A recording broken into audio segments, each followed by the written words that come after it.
చేసి ఎంతో అన్యోన్యంగా నటించి మా భుజం మీద చేసి మా ఓట్లు వేయించుకున్న తర్వాత తిరిగి మేము మీ బంగాళాఖాడికి వస్తే మాత్రం మీరు మా ఇంటి దగ్గరికి వచ్చినప్పుడు మా ఒంటి మీద ఉన్నటువంటి కండువాలు తీసి తుడిసి మా బంగారెడ్డి వచ్చినాడు మా కృష్ణమోహన్ రెడ్డి వచ్చినాడు అని చెప్పేసి మా ముఖం తుడుచుకునే తువాలు తీసి వాళ్ళు కూర్చునే కాడ తూడ్చి కూర్చోబెట్టి చాయ్ ఇచ్చి నీళ్ళు ఇచ్చి వాళ్ళకి ఓటేసి అధికారం ఇస్తే అధికారం వచ్చిన తర్వాత ఏనాడు కూడా మా గురించి పట్టించుకున్న పాపాన పోలేదు. పైగా మేము ఆ బంగాళాఖాడికి వెళ్ళినప్పుడు మమ్మల్ని కులాల పేరు పెట్టి దూషించినటువంటి పరిస్థితి ఉన్నది అక్కడ.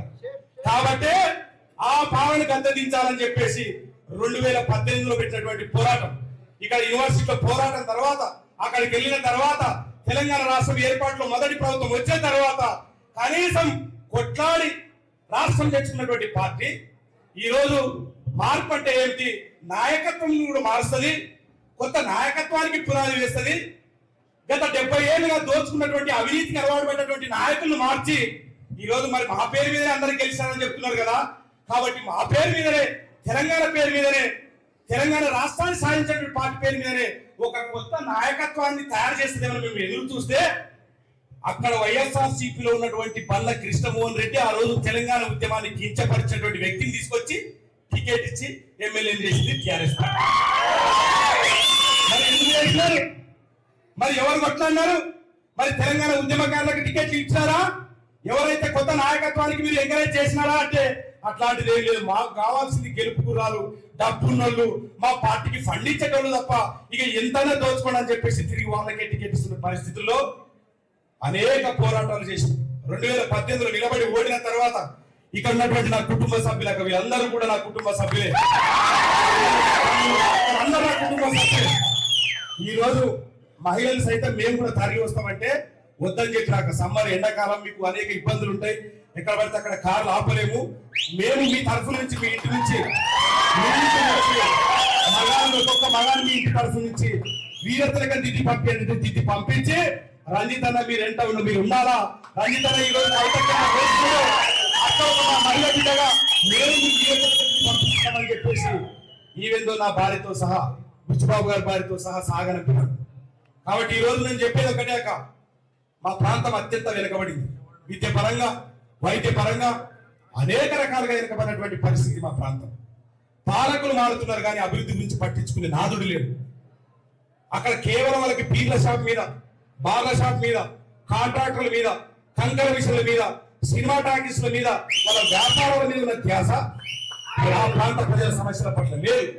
నేను ఒకసారి చెప్పిన 2018లో నిలవనప్పుడు చెప్పిన అదే మాటను మళ్ళీ రిపీట్ చేస్తా ఉన్నా. నేను ఆ రోజు ఏమన్నాను, నేను ఒకటే మాట, అయ్యా 70 ఏళ్ళ నుంచి మీ కల్తీ మందు తాగి తాగి తాగి మా ఓటర్లు కనీసం మా ఊరికి ఓటేద్దామంటే నరాల బలహీనత వచ్చి మాకు ఓటేద్దామనుకున్నా కూడా మా చెయ్యి మీ వైపు వచ్చి ఓటు పడుతున్నటువంటి పరిస్థితి ఉన్నది. మమ్మల్ని లక్కులో పెట్టి కల్తీ మద్య వ్యాపారం చేసి నరసింహారెడ్డి గారు వేల కోట్లు సంపాదించి ఆ ప్రాంత ప్రజల యొక్క ఆత్మగౌరవాన్ని దెబ్బతీస్తూ అణిచివేత గురి చేస్తున్నటువంటి సందర్భంలో 2018 తర్వాత నిలబడి ఓడిన తర్వాత కూడా అట్లే గట్టిగా నిలబడినాం. ఆ ప్రాంతంలో శ్రీపతి రైతుల గురించి కొట్లాడినాం, ఆ ప్రాంతంలో విద్య లేకపోతే కొట్లాడినాం.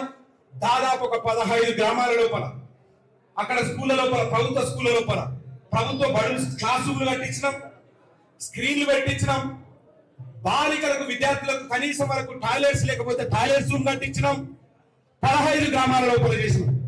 దాదాపు 20 గ్రామాల లోపల కనీసం వీధి లైట్లు లేకపోతే కూడా వీధి లైట్లు ఏర్పాటు చేయించిన మా ఆధ్వర్యం లోపల దాదాపు విత్తన పత్తి రైతులు 50,000 మంది రైతులుంటే 50,000 మంది రైతులు కేవలం 40 మంది ఆర్గనైజర్లు మోసం చేస్తుంటే, అన్యాయానికి గురి చేస్తుంటే ఎవరు పట్టించుకునే నాదుడు లేక 40 మంది ఆర్గనైజర్ల అణిచివేతకు వ్యతిరేకంగా పెద్ద ఎత్తున పోరాటాలు చేసినాం. వాళ్ళపైన కేసులు వేసినాం, హైకోర్టులో పిల్లు వేసినాం, నేషనల్ గ్రీన్ ట్రిబ్యునల్లో కేసులు వేసినాం. వాళ్ళు అన్యాయంగా అక్రమంగా వాతావరణాన్ని కలుషితం చేస్తున్నారని చెప్పేసి, యాసిడ్తో విత్తనాలు కడిగిన తర్వాత మా భూములు నాశనం అవుతున్నారని చెప్పేసి వీరోచితమైన పోరాటం చేసినాం. ఇక్కడ ఉన్నటువంటి మా కార్యకర్తలు కావచ్చు, మా బంధువులు ఆ సందర్భంలో నా పైన అనేక సందర్భాల్లో దాడులు జరిగినా కూడా ఇదే మంది ఇక్కడ ఉన్నటువంటి ఇదే నా బంధువులు ఇక్కడ ఉన్నటువంటి ఇదే నా కార్యకర్తల బలంతోనే ఒక ఊరి నుంచి ఇంకొక ఊరి పోయే క్రమంలో ఎక్కడ దాడులు చేస్తారో మా అన్న మీద అని చెప్పేసి బండ్ల మీద 2 వీలర్స్ మీద మళ్ళీ ఒక ఊరు దాకా వచ్చి వదిలేసి అక్కడి నుంచి మరో గ్రామం పోతుంటే అక్కడి నుంచి ఒక 30-40 బండ్ల మీద వదిలేసి వెళ్ళేవారు. చివరికి నా ఇంటికి వచ్చి ఇల్లు ముట్టేంత వరకు కూడా నన్ను ఇంటికి చేర్చేవాళ్ళు నా బంధువులు. కాబట్టి ఈరోజు వీళ్ళందరూ తీసుకొచ్చి యాక్చువల్ గా మాకు ఒక తృప్తి ఇంకేమంటే భారీ బహిరంగ సభ పెట్టి మిమ్మల్ని అక్కడికి తీసుకెళ్లి మా కార్యకర్తలందరూ మీకు పరిచయం చేద్దాం అనుకున్నాం. కానీ ఇప్పుడున్నటువంటి సమయాభావం లేకపోవడం వల్ల ఎందుకోసమంటే పార్టీ ఏర్పాటు అనే ప్రక్రియ చాలా దగ్గరికి వస్తున్నటువంటి సందర్భంలో లేదు రంజిత్ మీరు తొందరగా నిర్ణయం తీసుకోవడం చెప్పడం మా కార్యకర్తల అభిష్టం కూడా అట్లే ఉన్నది. సామాజిక తెలంగాణకు సర్వోదయ తెలంగాణకు కట్టుబడినటువంటి కవిత ఆధ్వర్యంలో మనం అడుగు వేయాలని చెప్పి వేయాల్సిందే అని చెప్పేసి మేమందరం కూడా ముక్త కంఠంతో ఏకాభిప్రాయానికి వచ్చి ఈ రోజు నిర్ణయం తీసుకోవడం జరిగింది. ఈ సందర్భంగా మీకు ఒకటి విజ్ఞప్తి చేస్తా ఉన్నాను. ఈ రోజు ఎందుకోసం అంటే ఒకసారి ఈ సందర్భంగా పార్టీలో చేరుతున్న సందర్భంగా మా తల్లిదండ్రులను గుర్తు చేసుకుంటున్నారు. నా మిత్రుడు, నా ప్రాణ స్నేహితుడు, మొదటి నుంచి నాతో పాటు ఉండి సర్వస్వం కోల్పోయినాడు బుచ్చిబాబు గారికి ధన్యవాదాలు తెలియజేసుకుంటున్నాను. నా భార్యకు, నా కుటుంబ సభ్యులకు, మా అక్కలకు, ఈ రోజు నా దేవుడు ఇచ్చినటువంటి అక్కకు అందరికీ కూడా సందర్భంగా గుర్తు చేసుకుంటున్నటువంటి పరిస్థితి. ఈ రోజు నా పెళ్లి రోజు అయితే నా భార్యను అడిగిన మరి ఈ రోజు పెళ్లి రోజు కదా ఈ రోజే పెట్టుకుంటా అంటే మరి పోవచ్చలేదంటే ఇది ఏమి ఈ రోజు కొత్త పడుతున్నావు గత 15 సంవత్సరాలుగా నాకు అలవాటు అయితే కదా. అందులో ఈ రోజు ఒక మహిళగా గర్వపడుతున్నావు, ఒక మహిళ నాయకత్వంలో పనిచేయడానికి వెళ్తున్నావు, మేము కూడా ప్రూవ్ చేసుకోవాల్సిన అవసరం ఉంది, సందర్భం ఉంది అని చెప్పేసి వెళ్ళు అని చెప్పేసి నేను భుజం తట్టి ఇక్కడ పంపించింది. ఈ సందర్భంగా నా భార్య కూడా నేను నా కన్న తల్లి కనిపెంచితే నా రక్తం పంచుకొని నేను ఎవరు రక్తం అయితే పంచుకొనుకుంటున్నానో నా అక్క పెంచింది. నా భార్య నా జీవితంలోకి వచ్చిన తర్వాత అనేక త్యాగాలు చేసింది. ఆ తర్వాత నేను మీ దగ్గరికి వస్తున్నా. ఇప్పుడు అంటే నా జీవితం అంతా మహిళలతో ముడిపడిందని చెప్పడానికి వాళ్ళు చెప్తాను. కాబట్టి వస్తున్నటువంటి క్రమంలో అందరి ఆశీర్వాదం తీసుకొని నేరుగా మీ దగ్గరికి వచ్చి కూడా లోపలి దాకా మీ ఆశీర్వాదం కూడా తీసుకోవడం జరిగింది. ఒకటే ఒక విజ్ఞప్తి, నాకు ఒకటే ఒక కోరిక, మా జిల్లా లోపల నూతన నాయకత్వానికి పునాదులు వేయాలనేటువంటి ఆశతో ప్రతి గ్రామం నుంచి కొత్త నాయకత్వాన్ని ఉండడం తప్ప పాత నాయకత్వం ఇక్కడ ఉన్నటువంటి వాళ్ళు ఏ ఒక్కరు కూడా బంగాళ యొక్క మెట్టు కూడా దొక్కలేదని కానీ గర్వపడలేదు. తయారు చేసిన కొత్త నాయకత్వాన్ని తయారు చేసినటువంటి సందర్భంలో 2023 ఎన్నికల లోపల ఒక ప్రధాన రాజకీయ పార్టీ టికెట్ ఇస్తున్నటువంటి క్రమం లోపల అనేక కుట్రలు చేసినట్టు తప్పించినారు.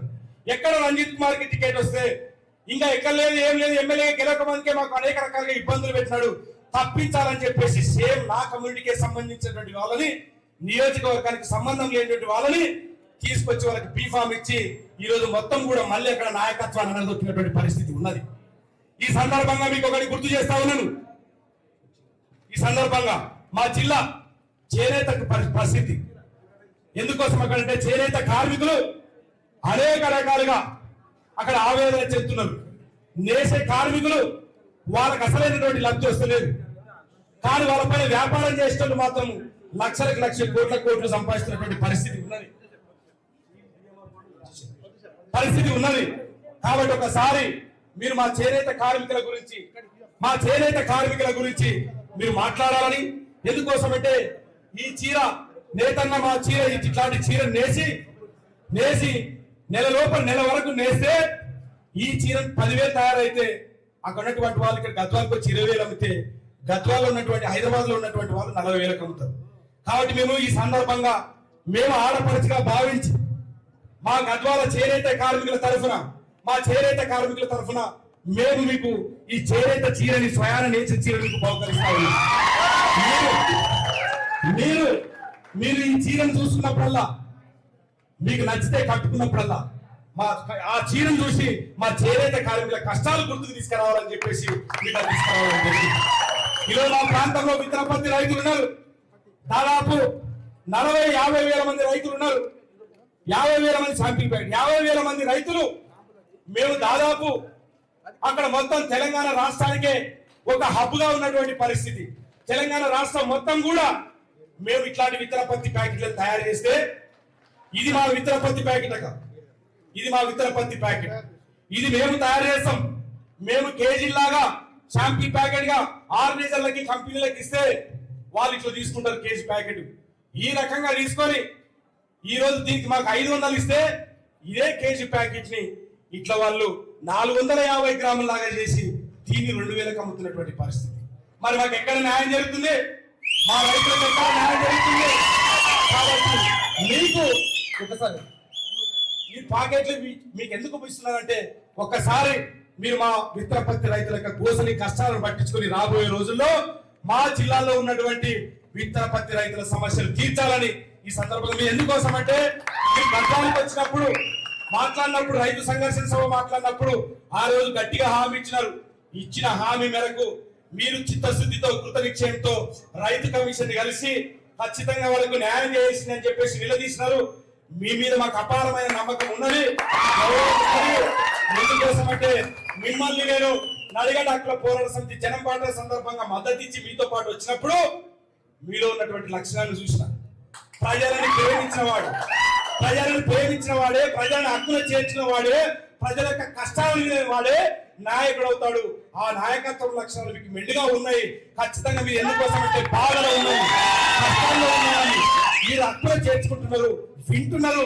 ఆ భరోసాతో ఈ రోజు మేము మీతో అడుగులేస్తా ఉన్నాం. కాబట్టి ఒక్కసారి మీరు ఆలోచన చేయాలని రాబోయే రోజుల్లో మేము ఒకటే అడుగుతా ఉన్నాం. మా జిల్లాకు న్యాయం చేయండి, మా జిల్లాలో కొత్త నాయకత్వానికి పునాది వేయండి. మా జిల్లా విద్యకు వైద్యంకు దూరంకు గురైంది, దాన్ని పట్టించుకుంటారు. ఖచ్చితంగా మీరు ఎందుకోసం అంటే మాకు ఆశాభావం వ్యక్తం చేస్తా ఉన్నాం. 70 ఏళ్ల కుటుంబ పాలనలో మా ప్రాంత ప్రజలు నలిగిపోయినటువంటి పరిస్థితి ఉన్నది. DKR గారు ఏళ్లు కాంగ్రెస్ పార్టీలో ఉన్నది. ఎమ్మెల్యే నిలబడకపోయేసరికి ఎంపీ అప్పుడు రాత్రి ఢిల్లీ పోయి కండువా కప్పుకొని అస్సం గుర్తుతో చెయ్యి ఊపుకుంటూ పోయి పువ్వు గుర్తు పట్టుకొని ఢిల్లీ నుంచి దిగింది విమానాశ్రయం. మేము మాత్రం వాళ్ళ గురించి కొట్లాడుకుంటున్నాం. సొంత అన్నదమ్ములం కొట్లాడుకుంటాం అత్తాల కోసం. ఒక అన్న ఇక్కడ ఉంటాడు, ఒక తమ్ముడు ఇక్కడ ఉంటాం. వాళ్ళ కుటుంబ పాలన గద్దెనెక్కించడానికి సొంత అన్నదమ్ములం, సొంత తల్లి పిల్లలం నెత్తులు వలగొట్టుకొని ఎట్ల పంచాయతీల పెళ్ళని హోం సావులకు కూడా పరిస్థితి వాళ్ళ గురించి. మేమేమో వాళ్ళ గురించి రక్తం ఓడేలా మేము కొట్లాడుతుంటే, మేమేమో సొంత అన్నదమ్ములు మాట్లాడుకోకుంటే వాళ్ళేమో రాత్రికి రాత్రి పార్టీలు మారుతున్నాం. వాళ్ళకి సిద్ధాంతాలు లేవు, మాకు మాత్రమే సిద్ధాంతాలు. ఒకవేళ మేమే గనక నా తమ్ముడో నా అన్ననో లేకుంటే మాకు దూరం బంధువు ఒకరు అవతలు తిరిగినారనుకో, ఏమ్రా నువ్వు అన్నో కదుకు తమ్ముడో కదుకు యాక్షన్ చేస్తున్నారా, మీరు యాక్షన్ చేస్తున్నారా అని వాళ్ళు మాత్రం మమ్మల్ని ప్రశ్నిస్తారు. కానీ వాళ్ళు మాత్రం వాళ్ళు మాత్రం ఎప్పటికప్పుడు మారుతుంటాడు. రంజిత్ కుమార్ గట్టిగా పోరాడేసరికి DKR గారు అక్కడ నిలబడకుండా అక్కడి నుంచి వదిలేసి అస్త్ర సన్యాసం చేసి అల్లుని గెలిపించమని వెనక ఉన్న కార్యకర్తలకే అల్లునికి ఓట్లేండి అని చెప్తుంది అత్త.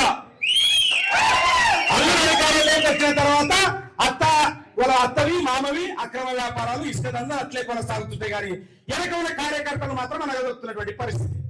ఈ రోజు నడిగడ్డ హక్కుల పోరాట సమితి వల్ల, మా పోరాటం వల్ల ఈ రోజు బంగాళాఖాత కుర్చీ వేసే పరిస్థితి వచ్చిందంటే ఈ సందర్భంగా మీ దృష్టికి తీసుకొస్తున్నాం. ఈ రోజు నడిగడ్డ హక్కుల పోరాట సమితి వల్ల వాళ్ళ పార్టీల లోపల బీసీలు కుసం పెట్టుకుంటున్నారంటే కారణం నడిగడ్డ హక్కుల పోరాట సమితి. ఈ రోజు ఆయా స్థానిక ఎన్నికల లోపల బీసీలకు బలంగా టికెట్లు ఇస్తున్నామంటే కారణం నడిగడ్డ హక్కుల పోరాట సమితి గర్వంగా చెప్తా ఉన్నాం. 15 ఏళ్ళ మా పోరాటం.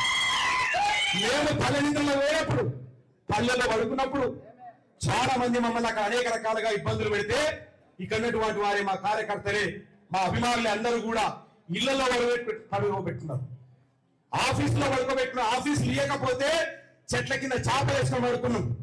వాళ్ళే అన్నం వండి పెట్టినారు. అక్కడనే తిని ఉండి మొత్తం ఊరంతా దిగి ఊరు సమస్యలన్నీ కూడా సంబంధిత అధికారుల దృష్టికి తీసుకెళ్ళినాం.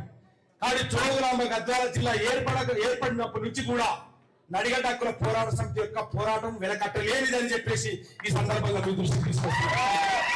ఏ ఒక్క రూపాయి పంచకుండా దాదాపు 16,000 ఓట్లకు పైగా మేము ఓట్లు వేయించుకున్నామంటే మా యొక్క ఇక్కడ ఉన్నటువంటి నాయకులు, ఇక్కడ ఉన్నటువంటి కార్యకర్తలు ఇంటింటికెళ్ళి ఓటేయాలని చెప్పేసి మొత్తం కూడా స్వచ్ఛందంగా ఒక్క రూపాయి పంచుకోకుండా బీర్కి బిర్యానీ కాకుండా ఏమి లేకుండా ఓట్లు వేసినారంటే ఆలోచన చేయొచ్చు. ఒక మాజీ మంత్రి సమర్శమారెడ్డి నిలబడినప్పుడే 9,000 ఓట్లు వల్లేవు. ఈ రోజు వరకు సవాలు విసురుతా ఉన్నాను. దమ్ముంటే ముగ్గురు ఇండిపెండెంట్ నిలబడతాం, ఎవరికి వెళ్తారో చూద్దామని. దమ్ముంటే మీరు పార్టీలు అండ కాకుండా పార్టీల చాటున రాజకీయాలు చేసుకుంటూ పార్టీల చాటున నిలబడుతూ వాటిని అడ్డంగా పెట్టుకొని మాకు పార్టీ అండగా ఉందని చెప్పేసి ఈ రోజు వాళ్ళు భ్రమపడుతున్నారు. రండి, బయటికి రండి, ముగ్గురు ఇండిపెండెంట్ గా నిలబడతాం. మీకు 17,000 ఓట్ల కంటే ఎక్కువ పడితే రాజకీయ సందేశం ఓట్ల కంటే ఎక్కువ నిలబడితే తీసుకుంటాను. మరి అదే బీజేపీలో ఉన్నటువంటి డీకే అన్న గారు ఒక జాతీయ పార్టీ ఉపాధ్యక్షులుగా ఉన్నప్పుడు మరి బీజేపీ నుంచి అభ్యర్థి నిలబడితే 7,000 ఓట్లు ఎట్లా పడతాయి? అదే రంజిత్ కుమార్ 17,000 ఓట్లకు పైగా 16,000 ఓట్లకు పైగా ఎట్లా ఓట్లు వేయించుకుంటాడు? కాబట్టి ఒకసారి ఈ సందర్భంగా వాళ్ళకి చెప్తా ఉన్నాను, పోనీ పార్టీ అనుకుంటే బిడ్డ ఇన్ని రోజులు రంజిత్ కుమార్ కార్యకర్తలని, రంజిత్ కుమార్ ఎంట నడిచేటోళ్ళని, నడిగడ్డలో పోరాట సమితి నాయకులని, కార్యకర్తలు మీకు పార్టీ ఎదురా, పార్టీ లేకుండా ఎన్ని రోజులు ఒట్టి ఎదురుతారు అని చెప్పేసి కామెంట్ చేసే వాళ్ళకి ఈ సందర్భంగా చెప్తున్నాను. వీళ్ళందరికీ ఒకటే సమాధానం, జోగులాంబ గద్వాల జిల్లాలో మీకు రాజకీయ పార్టీ ఏది సమాధానము ఒకటి మా ఏర్పాటు చేయబోయే పార్టీలో ఆ రోజు మేమేంటో చూపిస్తాం. మాకు ఈరోజు అండ లేవన్నారు, మీకు అండదండ లేవన్నారు, మీ వెనక ఎవరున్నారు అన్నారు. ఈ రోజు నా వెనక ఉన్నది, నా పక్కన ఉన్నది, నా ముందు ఉన్నది, సకాలంగా చెప్పుకుంటారు. రేపటి నుంచి కన్నటువంటి మా కార్యకర్తలు అందరూ కూడా మీ బొమ్మలు వేసుకుని తిరుగుతారు తప్ప ఎక్కడికి. నడిగడ్డ లోపల రంజిత్ కుమార్ మనిషి అంటే ఎవరు టచ్ చేయలేరు.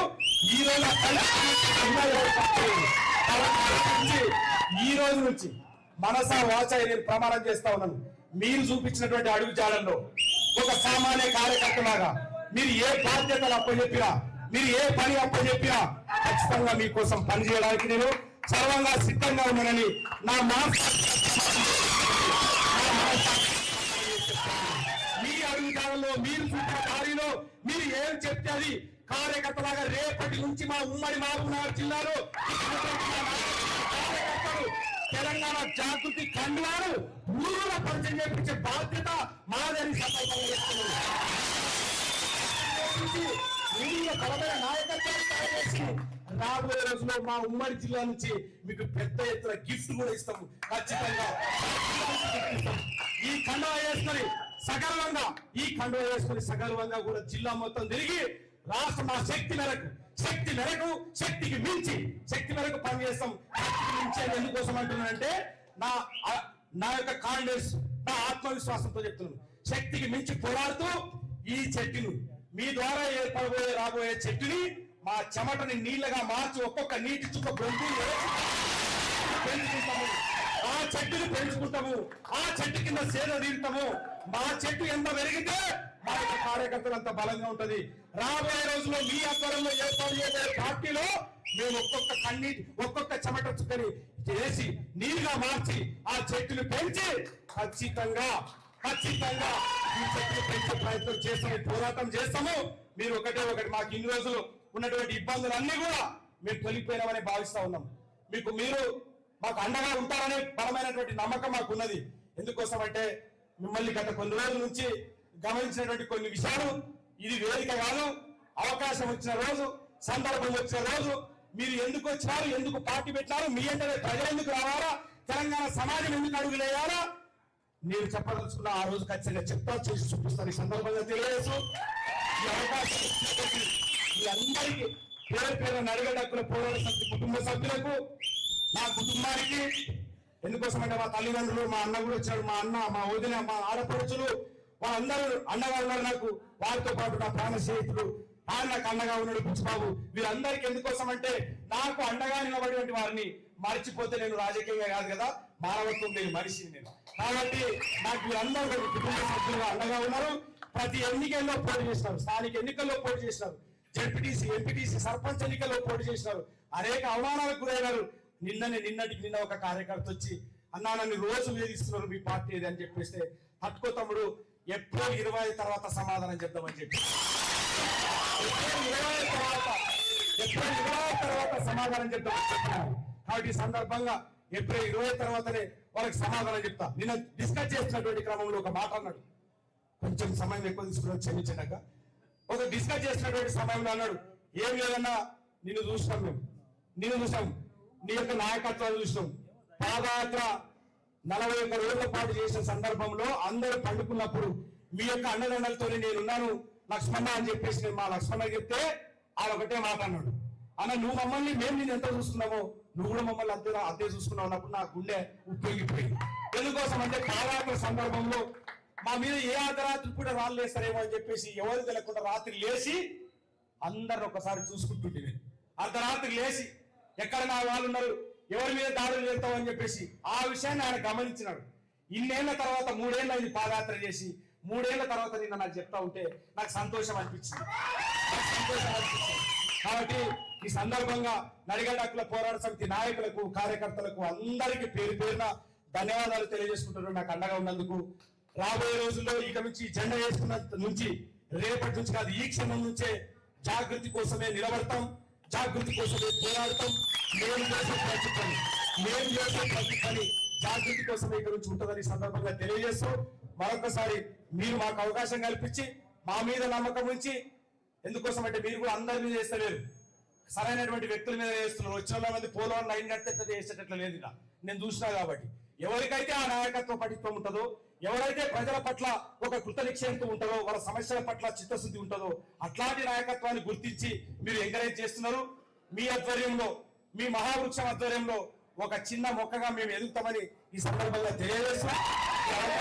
అందరికీ ధన్యవాదాలు తెలియజేసుకుంటూ ఇప్పుడు అక్కగారు మాట్లాడవలసిందిగా విజ్ఞప్తి. Thank you. జై తెలంగాణ, జై తెలంగాణ, జై నడిగడ్డ. ఇవాళ గద్వాల నుండి తుంగభద్ర నదీ ప్రవాహంలాగా తరలి వచ్చినటువంటి గద్వాల నమస్కారాలు తెలియజేస్తా ఉన్నాను. ముఖ్యంగా సోదరుడు రంజిత్ కుమార్ గారు, అట్లానే బుచ్చిబాబు గారు, వారి మొత్తం మిత్ర బృందం అంతా కూడా జాగృతిలో కలవడానికి రావడం చాలా సంతోషం. మరి రంజిత్ ని నాకు పరిచయం చేపించినటువంటి ప్రసాద్ అన్న గారిని, అట్లానే వేదిక మీద ఉన్నటువంటి కోల శ్రీనివాస్ గారు, పుస్కూర్ శ్రీకాంత్ గారు, తమ్ముడు నవీనాచారి గారు, ప్రజాపతి నరేష్ గారు, ఇస్మాయిల్ అన్న గారు, శివారెడ్డి గారు, అట్లానే వేదిక మీద ఉన్న ప్రవీణ్ ముదిరాజ్ గారు, మరియు అందరికీ కూడా హృదయపూర్వకంగా నమస్కారాలు. గద్వాల నుండి తరలి వచ్చిన నాయకులందరికీ మళ్ళొకసారి ధన్యవాదాలు. మిమ్మల్ని మీ ఉత్సాహాన్ని చూస్తుంటే నాకు ఒక మాట అనిపిస్తుంది, గద్వాల్ గడి మీద టేకేదారుల జెండా కాదు, ఉద్యమకారుల జెండా.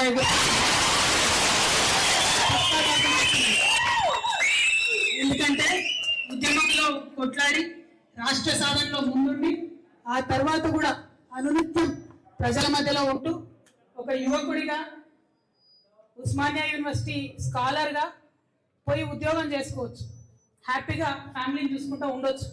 కానీ అవన్నీ పక్కకు పెట్టి నేను నా ప్రజల కోసం పనిచేయాలనేటటువంటి ఒక గట్టి సంకల్పంతో మరి 10 సంవత్సరాలు అయినా సరే, ఓటమి ఎదురైనా సరే, ఎప్పటికన్నా ఖచ్చితంగా నా ప్రజలకు న్యాయం చేయాలనే సంకల్పంతో పనిచేస్తున్నటువంటి వారి కమిట్మెంట్ని నచ్చి మరి మనం జాగృతిలోకి ఆహ్వానించడం జరిగింది. మా ఆహ్వానం మేరకు జాగృతిలో మీ మొత్తం బృందంతో వచ్చినందుకు అందరికీ కూడా మనస్ఫూర్తిగా ధన్యవాదాలు. గద్వాల్ అంటేనే మన అమ్మ జోగులాంబ, ఆ అమ్మవారి దయతోని ఖచ్చితంగా రాష్ట్రం అంతా బాగుంటుంది. గద్వాల ప్రజల జీవితాల్లో కూడా మంచి మార్పును తీసుకొస్తామని ఈ సందర్భంగా తెలియజేస్తా ఉన్నాం. మనకు తెలుసు గద్వాల్ అంటే ఏం మాట్లాడతారు, ఒక పక్క చేనేత కష్టాలు, ఇంకో పక్క సీడిపత్తి కష్టాలు, ఇంకో పక్క దేశంలోనే అత్యంత వెనుకబాటుతనం ఉన్న ఐజా లాంటి మండలాలు. మరి 80 ఏండ్లు గడిల పాలన నడిచింది, ఒకటి బంగ్లా ఇంకోటి బంగ్లా. వీళ్ళ ఇద్దరి పాలన 80 ఏండ్లలో ఆడపిల్లలు కనీసం చదువు చెప్తలేరు ఐజా మండలంలో, దేశంలోనే లాస్ట్ నంబర్లో ఉన్నది. ఇక మరి కేటితోటి మండల్, ఐజా మండల్, గట్టు మండల్, ఇవన్నీ కూడా ఒకటిని మించి ఒకటి వెనుకబాటుతనంలో పోటీ పడుతున్న పరిస్థితి ఉన్నది. మరి అంత గొప్ప గొప్ప వాళ్ళు ఉంటే ఎందుకు వెనుకబాటుతనం అని ప్రశ్నిస్తున్నటువంటి నడిగడ్డ హక్కుల పోరాట సమితి ఆ నాయకులకు అందరికీ కూడా మళ్ళీ అభినందనలు. ఆ స్పిరిట్ అట్లనే ఉండాలి, ఎందుకంటే పోరాటం ఇంకా కొంచెం కొనసాగుతుంది. ఆ బంగ్లను పక్కకు తప్పించి గద్వాల గడి మీద ఉద్యమకారుల జెండా ఎగిరేంత వరకు కూడా ఆ పోరాటం, ఆ కోపం, ఆ దుఃఖం దాచుకొని ఉండాలి. ఎందుకంటే మొన్న వచ్చినాం రైతు గర్జన సభకి, ఆ రోజు చెప్పినాం మా సీడ్పత్తి రైతులకు అన్యాయం జరుగుతుందని.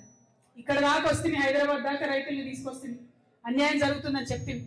ఇప్పటి వరకు కూడా ఈ కాంగ్రెస్ ప్రభుత్వంలో మరి అలీబాబా 40 దొంగల్లాగా, అరుణమ్మ అండ్ 40 మంది ఏజెంట్లు వాళ్ళ బ్యాచ్ బందిపోట్లలాగా రైతుల్ని దోచుకుంటుంటే కనీసం ఆ సీడ్పత్తి డబ్బులు ఇవ్వకపోవడం ఇప్పటి వరకు అంటే చాలా అన్యాయం. ఆ 200 కోట్ల రూపాయలు తక్షణమే విడుదల చేయాలని మేము మళ్ళొకసారి తెలంగాణ జాగృతి తరఫున డిమాండ్ చేస్తా ఉన్నాం. మరి గద్వాలకు వచ్చిన రోజు అక్కడ చేనేత కార్మికులు చూసి మనం ఆ రోజు డిమాండ్ చేసినాం, లోన్లు పెండింగ్ ఉన్నాయి ఇవ్వమని. ఆ లోన్లు ఇప్పుడు వచ్చినాయి, కానీ ఇక ముందు చేపట్టాల్సిన అనేక చేనేత కార్యక్రమాలని మొత్తం కూడా ప్రభుత్వం నిర్వీర్యం చేస్తున్నటువంటి పరిస్థితి కనబడుతున్నది. రాష్ట్ర వ్యాప్తంగా ఉన్న చేనేత కార్మికుల పక్షాన నేను ప్రభుత్వాన్ని డిమాండ్ చేస్తా ఉన్నాను. ఖచ్చితంగా వాళ్ళకు ఉచితంగా ఇవ్వాల్సినటువంటి నూలు కావచ్చు, రంగులు కావచ్చు, యథావిధిగా ఆ స్కీమ్స్ అన్ని కొనసాగించాలని చెప్పి చేనేత కార్మికుల పక్షాన కూడా నేను డిమాండ్ చేస్తా ఉన్నాను. మరి తమ్ముడు రంజిత్ పేర్లనే విజయం ఉన్నది, రంజిత్ అంటేనే జయం, రంజిత్ అంటేనే విజయం. కాబట్టి రేపటి నాడు తెలంగాణ జాగృతి జెండా చేతికి పట్టుకొని ముందుకెళ్తున్నా అని చెప్పిండు.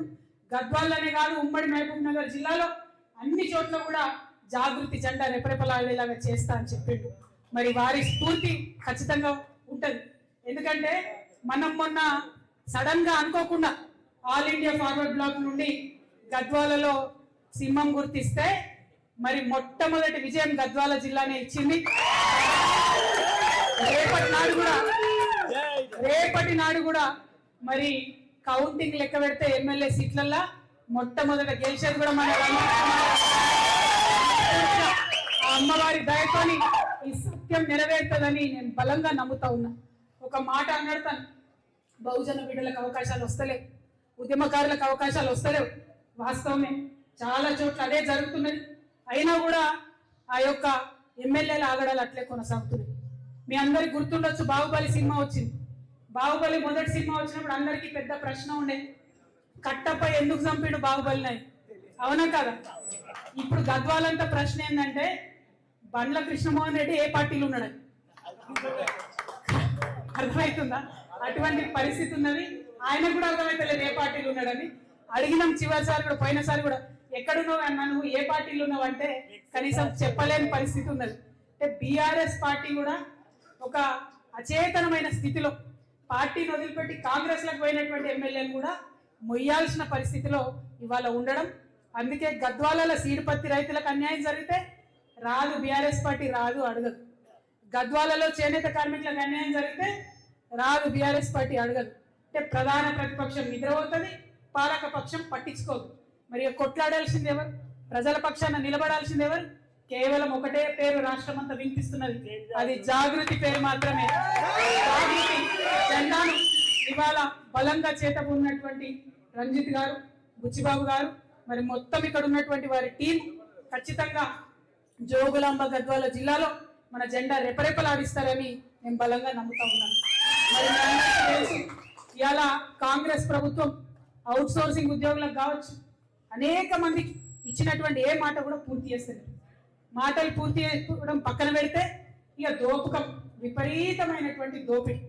ఏడబోతుంది దోపిడీ అంతా, ఈ సొమ్మంతా ఎటుపోతుందంటే ఢిల్లీకి పోతుందంట. అటువంటి పరిస్థితుల్లో ఇవాళ కర్ణాటక, నిన్న కేరళ ఎన్నికలు వచ్చినాయి. ఆ కేరళ ఎన్నికలు వస్తే మన సీఎం గారు అక్కడికి పోయి ప్రచారం చేస్తాం. ఏమని? మొత్తం తెలంగాణ అంతా మేము తీర్చిదిద్దినాం, బొట్టు పెట్టినాం, మంచిగా చేసినాం, అట్లా మీ కేరళలో కాంగ్రెస్ని గెలిపిమని అంటున్నారు. ఇక్కడ ఏమన్నా చేసిండ్రా? ఏమన్నా సాధించిండ్రా? ఇక్కడ మీరు ఒక్కసారి ఆలోచించాలి.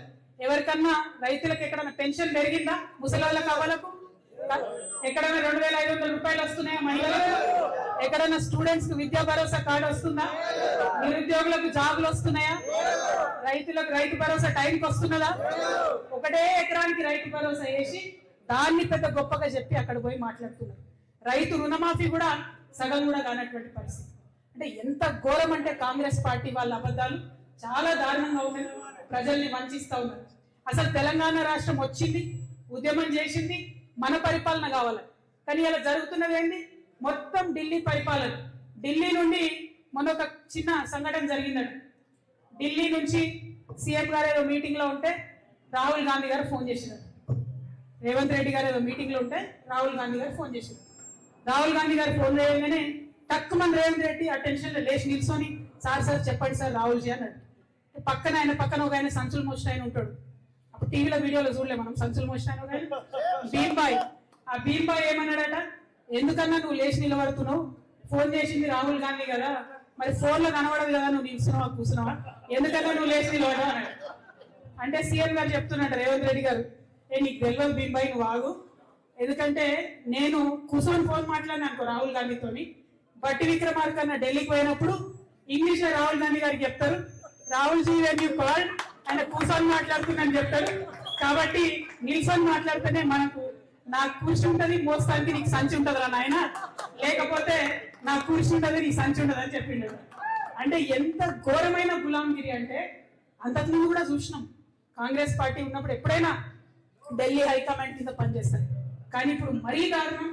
ప్రతి ఒక్క రూపాయి తెలంగాణలో అక్రమంగా రియల్ ఎస్టేట్ వాళ్ళని బెదిరించి, హైడ్రా పేరుతో చెప్పి బెదిరించి, కాంట్రాక్టర్లను బెదిరించి మొత్తం డబ్బంతా కూడా కాంగ్రెస్ పార్టీకి పోతున్నది.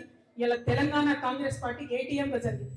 మరైతే అన్నిటికీ కాంగ్రెస్ పార్టీకే ఏటీఎం అయిపోయింది. ఎక్కడ ఎన్నికైనా తెలంగాణ డబ్బే పోతుంది కాంగ్రెస్ పార్టీకి. అయితే రాహుల్ గాంధీ ఫోన్ చేసింది కదా రేవంత్ రెడ్డి గారికి, ఫోన్ చేయగానే ఫోన్ అయితే తిన్నట్టు లేచి నిలబడి మాట్లాడుతున్నారు రేవంత్ రెడ్డి గారు. మాట్లాడుతుంటే సీఎం అన్నాడు అతను, రాహుల్జీ బోలియా అన్నాడు. అంటే are you giving jobs? No రాహుల్జీ. Are you giving salaries? No రాహుల్జీ. Are you giving pensions? No రాహుల్జీ. Are you giving Rythu Bandhu? No రాహుల్జీ. CM, do you know there is Kerala election? Yes రాహుల్జీ. Money to Kerala? G రాహుల్జీ. So ఇట్లా నడుస్తుంది వాళ్ళ కథ. అంతే తప్పితే ప్రజల ముచ్చట్లు, ప్రజలకు ఇచ్చే పనులు, ప్రజలకు ఇచ్చే అవసరాలు అనేటటువంటి లేదు. ఇక రేవంత్ రెడ్డి గారు మీ మహబూబ్ నగర్ జిల్లాని మరి ఒకటే మాట్లాడుతున్నానే, నిన్ననే కర్ణాటకలో ఉన్న అప్పర్ భద్ర ప్రాజెక్ట్ కి నేషనల్ స్టేటస్ ఇచ్చింది. కనీసం నీటి కేటాయింపులు లేనటువంటి అప్పర్ భద్ర ప్రాజెక్ట్ కి నేషనల్ స్టేటస్ ఇస్తే డైరెక్ట్ గా దెబ్బపడేది మన గద్వాలకి, తుంగ అక్కడనే ఆగుతుంది, వచ్చేటటువంటి నీళ్లు మనకు రానటువంటి పరిస్థితి ఉంటుంది. కానీ అదే ఉమ్మడి మహబూబ్ నగర్ జిల్లాకు చెందినటువంటి రేవంత్ రెడ్డి గారు ఒక్క మాట కూడా మోడీని అన్నాడు. ఒక్క రూపాయి కూడా బడ్జెట్ లో మనకు డబ్బులు ఇవ్వకున్నా ఒక్క మాట మోడీని అన్నారు. అంటే బీజేపీ అన్యాయం చేసినా మాట్లాడాడు, కాంగ్రెస్ పార్టీ అన్యాయం చేసినా మాట్లాడారు. అక్కడ కాంగ్రెస్ ని మెయింటైన్ చేయడం, ఇక్కడ బీజేపీని మెయింటైన్ చేయడం, కానీ తెలంగాణ ప్రజల్ని మాత్రం మోసం చేయడం, మభ్యపెట్టడం, ఇదే కాంగ్రెస్ పార్టీ నీతి ఉన్నది. కాబట్టి ఈ కాంగ్రెస్ పార్టీ మీద మామూలు యుద్ధం కాదు, భారీ యుద్ధం చేయాలి. మొన్న మీరు చూసి అన్యాయంగా అక్రమంగా ఖమ్మంలో వెలుగుమెట్లలో ఇల్లు కూలగొడితే జాగృతి పోయి చేసినటువంటి యుద్ధం, దానికి తోడుగా వచ్చినటువంటి డిఎస్పీ లాంటి సంస్థలు చేసినటువంటి యుద్ధం మీరు చూసిర్రు. అటువంటి పోరాటాలే వచ్చే 3 సంవత్సరాలు కూడా చేయాల్సి ఉంటది, ప్రజల పక్షాన నిలబడి ఉంటది. దయచేసి మీరు ఇప్పటి వరకు నడిగ ట్యాంకుల పోరాట సమితితోని అనేక కార్యక్రమాలు చేసి మీరు ఒంటరిగా ఎదుర్కొన్నారు. రేపటి నాడు 25వ తారీఖు, ఏప్రిల్ 25వ తారీఖు రాసి పెట్టుకోండి, అండర్లైన్ చేసి పెట్టుకోండి. తెలంగాణ చరిత్రను మార్చబోయేటటువంటి తెలంగాణ భవిష్యత్తుని తీర్చిదిద్దబోయే కార్యక్రమం ఆనాడు వచ్చేటటువంటి మన పార్టీ మొత్తం తెలంగాణ భవిష్యత్తుని తీర్చిదిద్దుతుంది. ఒక కొత్త తరహా రాజకీయం ఎట్లుండాలి, ప్రజల పక్షాన నిలబడి త్యాగాలు చేసేటటువంటి రాజకీయ నాయకులు ఎట్లుండాలో చూపించేటటువంటి పార్టీగా ఉంటుంది. ప్రతి పార్టీ కూడా ఆషామాషాగా రావడం పోవడం, ఎగ్జిబిషన్లకు వచ్చినట్టు ప్రజల దగ్గరకు వచ్చి ఫోటోలు దిగి వాట్సాప్ లో పెట్టుకొని వెళ్ళిపోవడం, అంతే తప్పితే చిత్తశుద్ధితో నిలబడి పోరాటం చేస్తున్న వాళ్ళు లేరు. అందుకే జాగృతి ఒకటే మాట చెప్తున్నది, మేము ప్రశ్నిస్తాం, మొదలు అన్యాయం జరిగితే ప్రశ్నిస్తాం, నెక్స్ట్ పోరాడతాం, ఆఖరికి పరిష్కరిస్తాం. ప్రశ్నిస్తాం, పోరాడతాం, పరిష్కరిస్తాం. వేరే వాళ్ళలాగా సూపు కట్నం కింద పోయొచ్చుడు కాదు. ప్రశ్నిస్తాం, పోరాడతాం, పరిష్కరిస్తాం. మరి అదొకటే పంతా ఎంచుకుంటాం, ముందుకు పోతాం. తమ్ముడు రంజిత్ గారికి ప్రజా జీవితంలో అపారమైనటువంటి అనుభవం ఉన్నది. పాదయాత్రలు చేసిండు, పల్లె నిద్రలు చేసిండు, ప్రజల కష్టాలు దగ్గర నుండి చూసినటువంటి వ్యక్తి. తమ్ముడు బ్యాడ్ న్యూస్ ఏంటంటే ఇంకా 3 ఏళ్ళు కూడా అదే చేయాల్సి ఉంటుంది. అధికారంలోకి వచ్చిన తర్వాత ప్రజల జీవితంలో మంచి మార్పు తెచ్చేటటువంటి ప్రణాళికలు వేస్తున్నాం. ఇంటర్నేషనల్ లెవెల్లో ఉన్నటువంటి బుద్ధిజీవులతో, మేధావులతో చర్చలు జరుపుతున్నాం. అద్భుతమైనటువంటి ఎజెండాను 25వ తారీఖు నాడు ప్రకటించబోతా ఉన్నాం. కలిసి వచ్చేటటువంటి శక్తులందరినీ కూడా కలుపుకొని ముందుకు పోతాం. కానీ ప్రజల మధ్యలోనే ఉంటాం. పప్పన్నం తింటాం, పాదయాత్ర చేస్తాం. అంతేనా? ప్రజల మధ్యలోనే ఉంటాం. వారి సమస్యలు పరిష్కరించడానికి వారితోనే కలిసి నడుస్తాం. ఎందుకంటే ఇవాళ ప్రతి ఒక్కరు కూడా పెద్దవాళ్ళ గురించి మాట్లాడుతున్నారు. కానీ నేను కోరుకునేది ఒకటే, సామాన్యుల చేత, సామాన్యుల కోసం, సామాన్యుల వల్ల వచ్చేటటువంటి సర్కార్ రావాలి. వచ్చిన తర్వాత కూడా సామాన్యుల కోసమే పనిచేయాలి. అటువంటి సర్కార్ రావడానికే తెలంగాణ జాగృతి ప్రయత్నం చేస్తున్నది. జాగృతికి ఉన్నటువంటి ఒక సాంస్కృతిక నేపథ్యం, పల్లె ప్రజలతో ఉన్నటువంటి అనుబంధం రేపటి నాడు తెలంగాణను తీర్చిదిద్దడంలో, ఇండియాలో నంబర్ 1 చేయడంలో మనం ఖచ్చితంగా ముందడుగేస్తాం. ముందటు